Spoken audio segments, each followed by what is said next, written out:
dosen pengampu pengantar akuntansi untuk sama-sama kita mempelajari terkait mata kuliah pengantar akuntansi.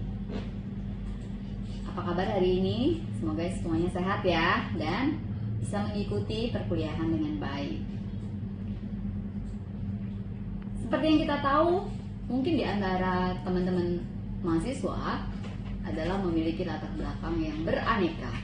Tidak hanya dari ekonomi, mungkin bisa datang dari teknik, dari background yang pendidikan, atau mungkin justru dari praktisi hukum.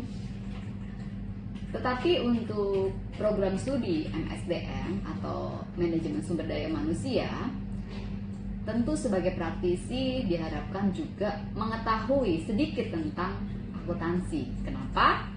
Agar dapat mengkontribusi kebutuhan organisasi akan pentingnya pelaporan keuangan. Sehingga diharapkan teman-teman ketika sudah mempelajari pengantar akuntansi, maka dapat mengetahui sisi baik atau bagaimana dengan mudah membaca laporan keuangan. Kita masuk ke yang pertama adalah terkait dengan definisi akuntansi. Apa yang dimaksud dengan akuntansi? Menurut fungsi dan kegunaannya, akuntansi merupakan sebuah aktivitas yang berfungsi memberikan informasi kuantitatif mengenai satuan ekonomi, terutama yang sifatnya adalah keuangan, yang mana ini akan bermanfaat dalam pengambilan keputusan oleh manajemen. Akuntansi sendiri dari sisi kegiatannya itu bisa diklasifikasikan sebagai seni mencatat, mengklasifikasi, mengikhtisarkan transaksi dan kejadian sekurang-kurangnya atau sebagian bersifat keuangan dengan cara menginterpretasikan hasil-hasilnya. Siklus akuntansi atau bagaimana kemudian proses akuntansi itu bisa berlangsung.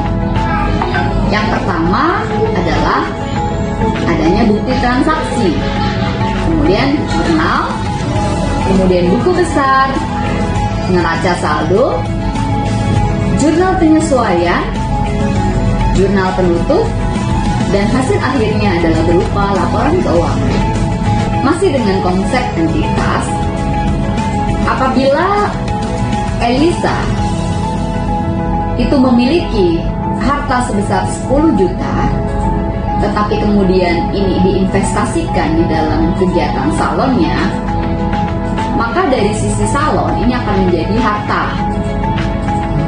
tetapi sekaligus menjadi kewajiban kalau ini kepentingannya adalah pemilik. Ini yang harus dibedakan ya teman-teman antara harta salon dengan kepentingan Elisa secara pribadi.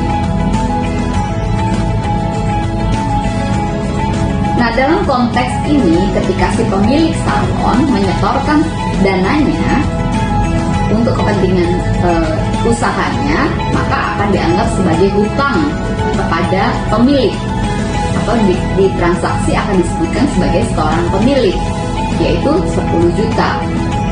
Dan di sisi lain, maka perusahaan atau salon tersebut memiliki hutang kepada pemilik sebesar 10 juta. Ini adalah model atau contohnya. Misalnya transaksi setoran pemilik, pinjam uang, jual jasa tunai. Nanti bisa dibaca lebih lanjut ya. Bagaimana persamaan akuntansi? Secara global, akuntansi itu ada satu persamaan di mana aktiva itu adalah akan sama dengan hutang dan modal. Ini secara konsep besar. Jadi berapapun aktiva yang dipunya, pasti di dalamnya akan termaktub hutang dan modal.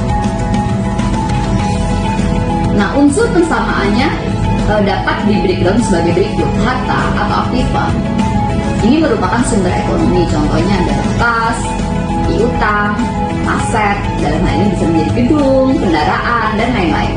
Hutang itu adalah kewajiban yang menjadi beban perusahaan, contoh itu adalah hutang pembelian kredit.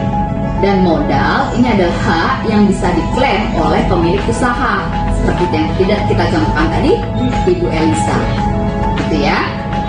Selamat sore mahasiswa semuanya.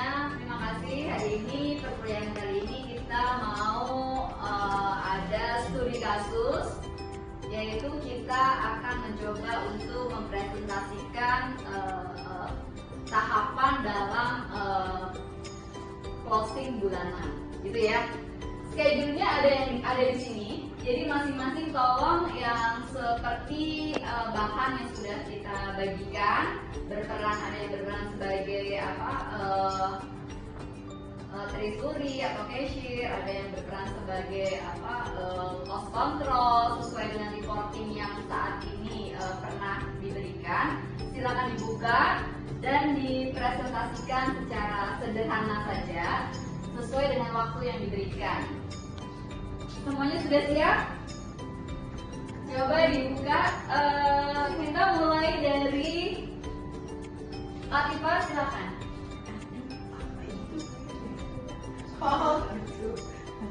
Jangan kita santai aja guys, tapi yang penting materinya nyampe ya. Silakan masing-masing dibuka.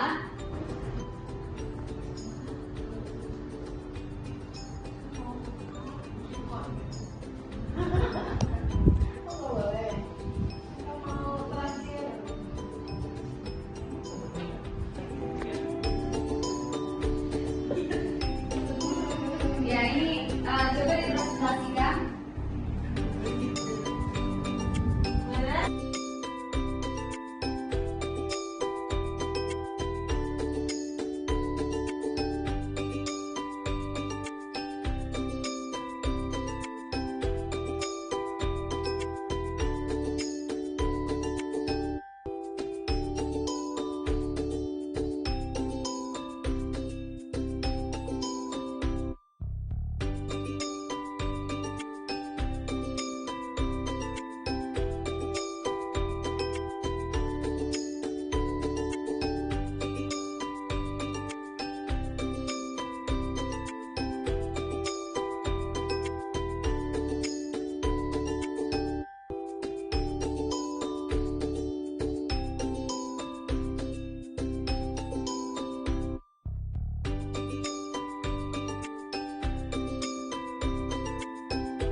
Kita akan mulai dari cost control ya.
Kita ada beberapa link di sini, ada juga untuk opening quantity dan cost-nya. Nanti ada perhitungan untuk cost per MT-nya di sana, dan ini ada beberapa yang ada di sini, ada with AHA, AS9 sampai AS3, 12 5 dari MP11 5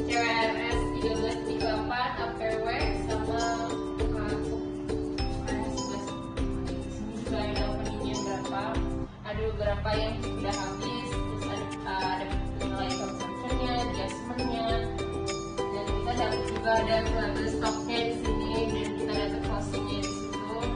Ini untuk wifi-nya dan di sebelahnya ada untuk hostnya, sama seperti wifi-nya ada opening, incoming, consumption, adjustment, dan closing balance di sini. Oke, cukup Kak.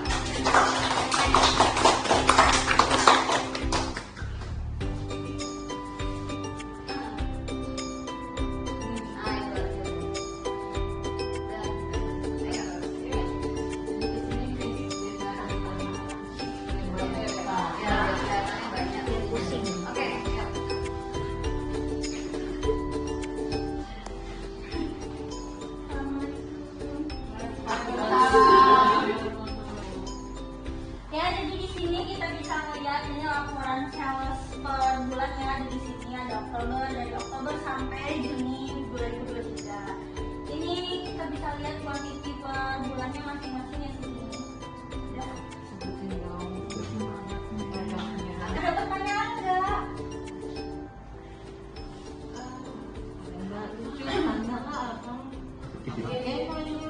Begitu.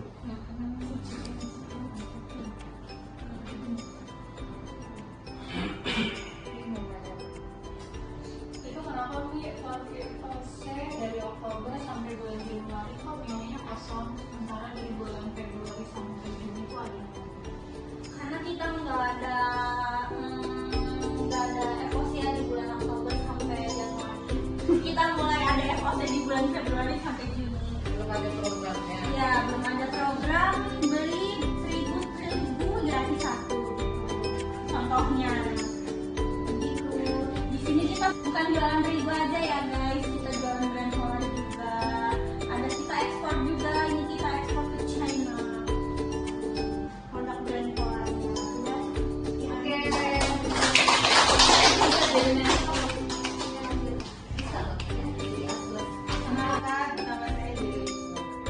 Oke, ini saya mau jelasin untuk laporan cash flow. Ini kita ada laporan cash flow untuk bulan Juni 2023.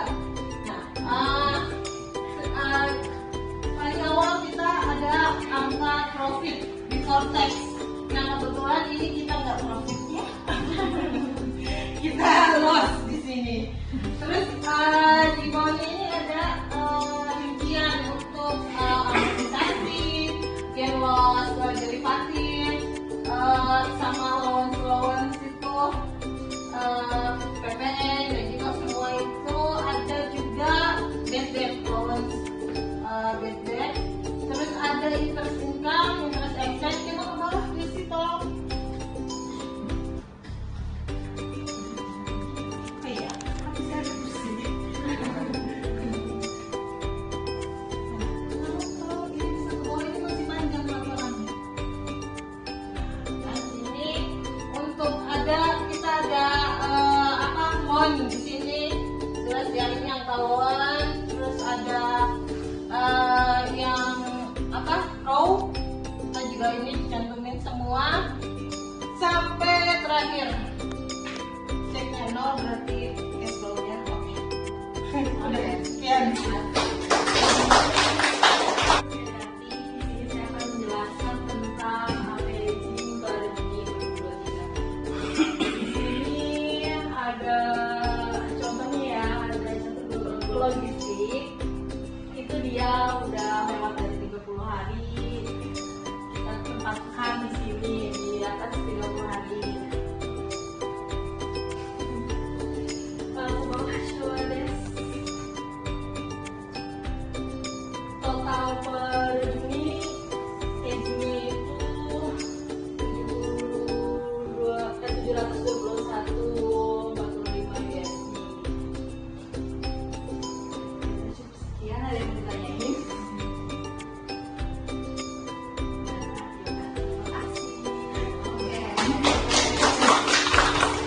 Ini saya akan menjelaskan sedikit mengenai aset pada untuk tahun 2023. Di sini ada edition, bisa dapat dilihat di layar ini. Ada land, building, office equipment, komputer, furniture, dan motor equipment, strat, lab, tools, dan sebagainya. Di sini bisa dapat lihat ada wool. Jika ada disposal akan terlihat di sini. ada penjualan aset di sini akan terlihat. Lalu apabila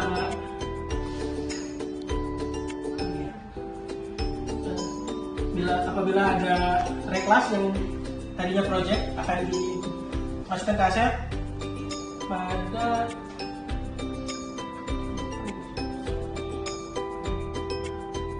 masukkan ke edition sama aja. Sekian mungkin ya. Apa ada yang mau ditanyakan? Ada yang mau ditanyakan? Ya, boleh silakan.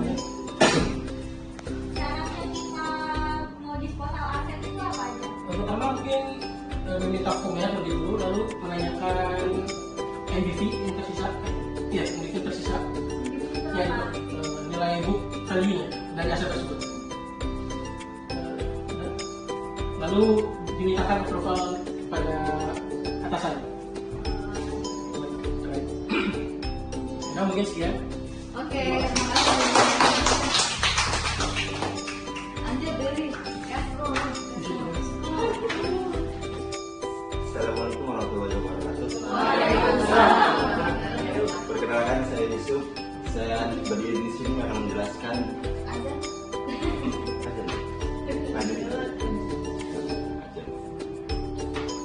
menjelaskan tentang bagaimana cost freight di Golden Girl ini. Pertama, kita punya produk flat domestik yang di split regional salesnya terbagi menjadi dua, ada institusi dan general market. Dan di sini adalah beberapa freight yang kita ekspresikan, ada BP lokal, ada flat export, BP export dan trade weight. Trade weight di sini kita asumsikan penjualan gandum yang kita namakan produknya Temi 100. Nah, dalam sheet report ini saya mengambilkan tiga report MTG ke belakang. Ada April, Mei, dan Juni.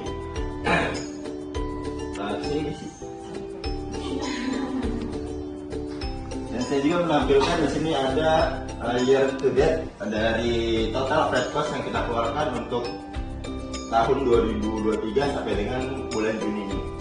Dan total yang sudah kita keluarkan sebesar 30.423.692.420 rupiah. Ya kan? Yang mana breakdownnya sebagai berikut.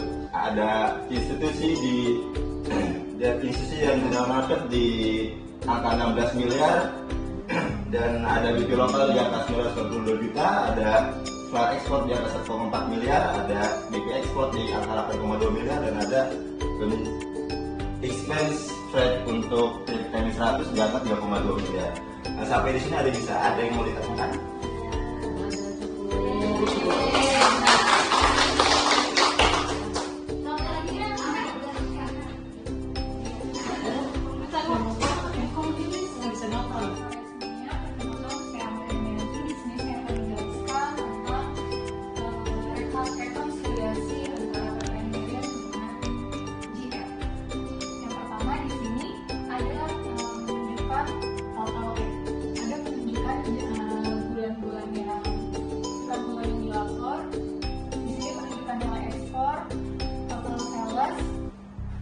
dari polar yang diekspor dengan yang belum polar.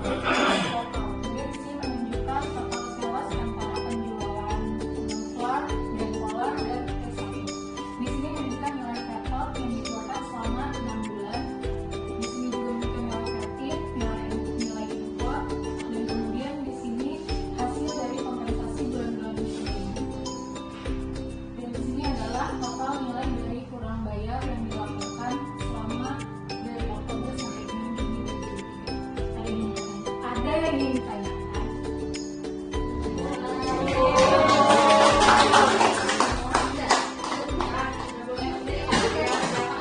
Makasih ya. Tapi dari situ tahu loh, ada pinter presentasi loh dia.